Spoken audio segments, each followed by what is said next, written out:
Watch the men that women actually choose, and you'll notice something that contradicts everything modern dating advice tells you. The man she chooses is often not the one who tried the hardest to impress her. He's not the one who is most attentive, most romantic, most dedicated to making her feel special. He's usually someone who seemed deeply engaged with something else entirely. He had a project he was working on. He had goals he was pursuing. He seemed like he was building something that mattered to him more than romance. He was growing, learning, mastering something. And somehow, his disengagement from trying to attract her made him infinitely more attractive than any man who was focused entirely on winning her approval. So what is it about a man's engagement with his own growth that creates genuine attraction? Why is the man building something more attractive than the man building a relationship? The answer reveals something about female attraction that is so fundamental that once you see it, you cannot unsee it. Female attraction is not primarily created by romantic effort. Female attraction is created by respect. A woman respects a man who is genuinely engaged with his own growth, his own mastery, his own purpose.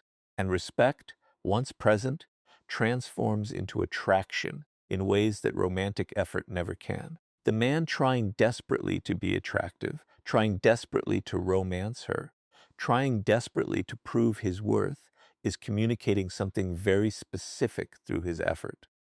His worth is not established within himself. He's trying to borrow worth from her approval. And a woman's respect cannot be given to a man who is attempting to borrow worth from her. Respect is given to a man who seems to have worth independent of her, who has established worth through genuine engagement with something difficult, something meaningful, something that has nothing to do with her. Think about what actually happens in a woman's nervous system when she encounters a man who is completely focused on his own growth. On a biological level, what her brain is registering is security. She's registering, this man is not dependent on me. This man is not threatened by my absence. This man is focused on something that makes him stronger, more capable, more secure. And security is attractive. The man focused entirely on her, by contrast, is registering something very different in her nervous system. He's registering dependence. He's registering that this man's emotional state is contingent on her response. He's registering neediness. And neediness is the opposite of attractive. Here's what's crucial to understand. This isn't because women are cruel or rejecting of romantic effort. This is because women's attraction systems evolved to be drawn to security. A woman's body is designed to create vulnerability in pregnancy and motherhood. Her attachment systems are designed to bond with someone who can provide security, protection, and resources. A man who is entirely focused on impressing her, entirely focused on winning her approval, is communicating the opposite of security. He's communicating that he's unstable without her approval. He's communicating that he's available to be manipulated through approval or rejection. And that instability is deeply unattractive to someone whose body is designed to bond with security. But a man who is engaged with his own growth, his own mastery, his own purpose, is communicating strength. He's communicating that he has internal resources. He's communicating that his sense of self is not dependent on her response. He's communicating that even if she leaves, he'll be fine. He'll continue growing, continue building, continue becoming. And that strength, that security, is what triggers genuine attraction. Think about the actual men who get pursued by women. They're not usually the ones spending all their time trying to be nice or trying to be romantic. They're often the ones who are somewhat unavailable because they're focused on something else. They're the ones building a business. They're the ones mastering a craft. They're the ones pursuing a vision. They're the ones so engaged with their own purpose that they don't have time to obsess over whether a woman likes them. And somehow, that obsession with purpose is far more attractive than any amount of attention they could give. Now, let's talk about what's actually happening when a man is focused entirely on impressing a woman. He's communicating a specific hierarchy of values. He's communicating that her approval matters more than his own growth. He's communicating that winning her is more important than becoming better. He's communicating that he's willing to reshape himself to fit her preferences. And from her perspective, that's disqualifying. Not because she doesn't want to be liked, but because she's attracted to self-respect, not to self-abandonment. A woman might enjoy the attention. She might like being pursued. She might appreciate the effort. But enjoyment is not the same as attraction. Attraction requires respect. And respect requires that she sees a man who is genuinely engaged with becoming the best version of himself, not with becoming the version of himself that she'll approve of. Those are two completely different things. One is growth toward his own potential. The other is compression toward her preferences. One signals strength.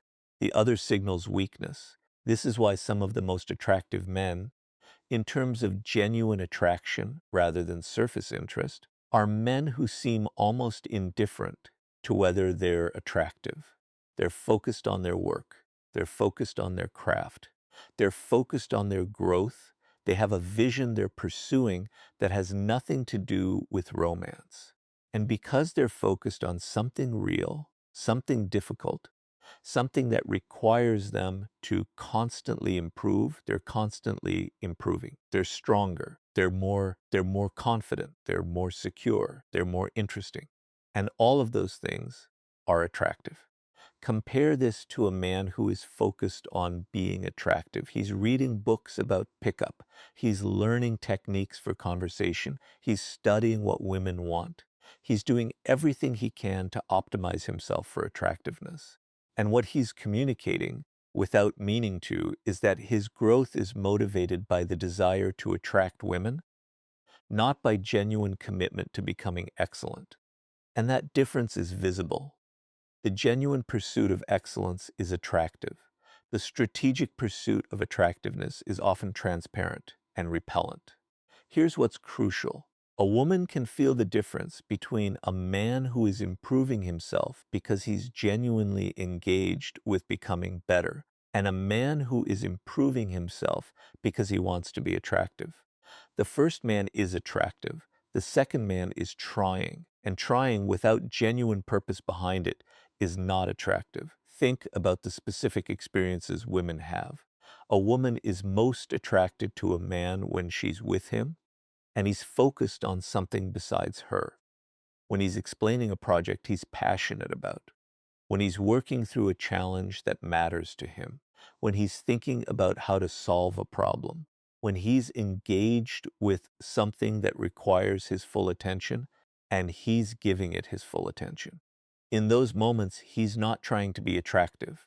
He's just being engaged. He's just being himself fully. And that engagement, that presence, that genuine focus on something real is what creates attraction.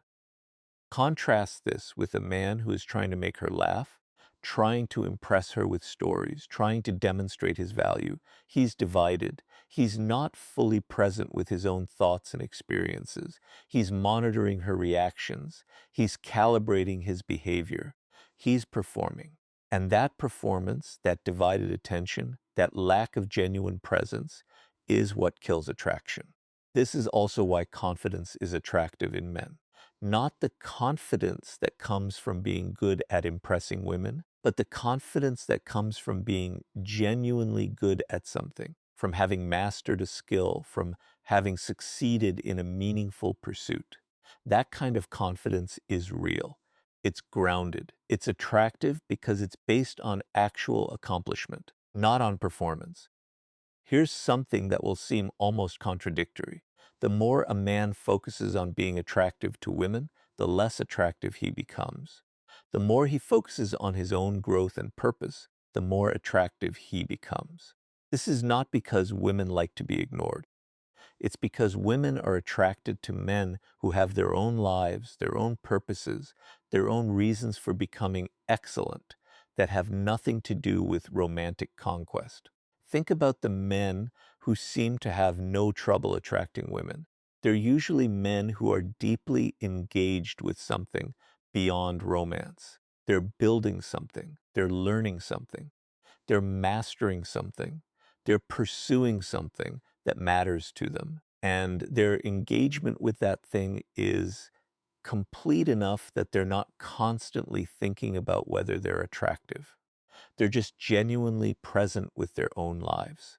And that presence, that engagement, that focus on something real is what makes them magnetic. This is also why the advice to just be yourself is actually correct.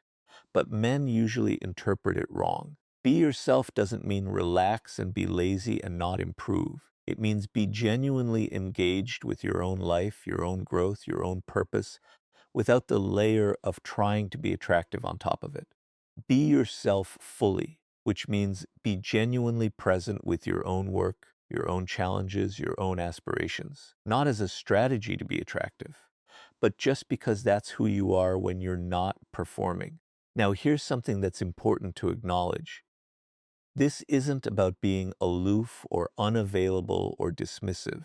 A man can be genuinely engaged with his own growth and still be present, still be kind, still be interested in a woman. The difference is that his presence is not motivated by the need to win her approval.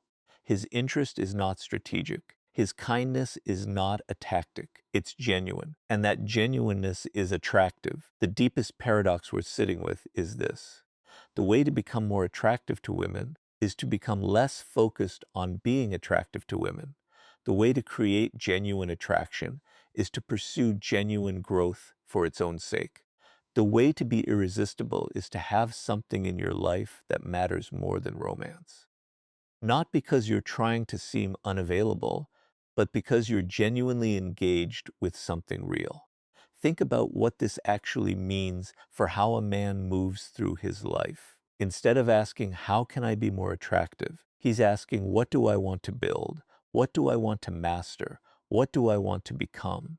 And in pursuing that, in genuinely engaging with that, in making that his priority, he becomes attractive. Not as a side effect of strategy, but as a natural consequence of being genuinely engaged with his own excellence.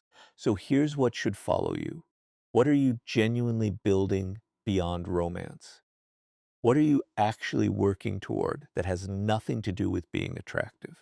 And if the honest answer is that most of your effort is directed toward being attractive to women, what would change if you redirected that energy toward building something real, something meaningful, something that matters to you independent of romantic outcomes?